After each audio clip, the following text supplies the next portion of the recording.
how are patients supposed to advocate for themselves and get these tests if their doctors refuse? I know. What the fuck is going on? Why are they refusing? I know. The standard recommendation now is like a one-time check of lipoprotein A. But I think that it's an issue. Just like all professions, there's going to be great doctors, and there are going to be ones that don't follow the research, that have no idea.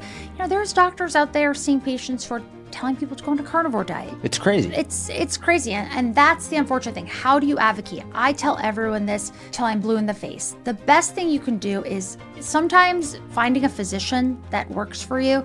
And it's not the most convenient thing in the world, but sometimes it's just trial and error. I tell people, if you do not feel like your doctor hears you out, gives you the time, and this may not be in the traditional healthcare model, it may not be all at one visit, right? You may need multiple visits to get all of your questions answered. But if they are someone that is not, willing to work with you, because evidence-based medicine, of course, is based on, guidelines and scientific evidence, the patient's sitting in front of you. But the most important part is called shared decision-making. Mm-hmm. This is having a conversation. It's not a unilateral, one-way discussion.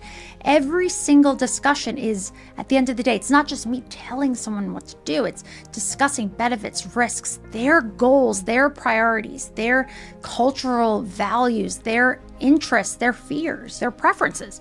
And so if you do not have someone that you feel like is listening to you, especially about a test that's recommended across the board to have one-time screened, that's time to find a new primary care doctor. And sometimes, unfortunately, maybe you'll have to go 2 or 3, and that's not super convenient, right? Because then you're like, well, I have to take off work and do all this stuff. It sucks. But at the end of the day, it is your health. And I think partnering with a doctor that you feel like you're on the same team and you're working together and you can trust is the most important thing for your health.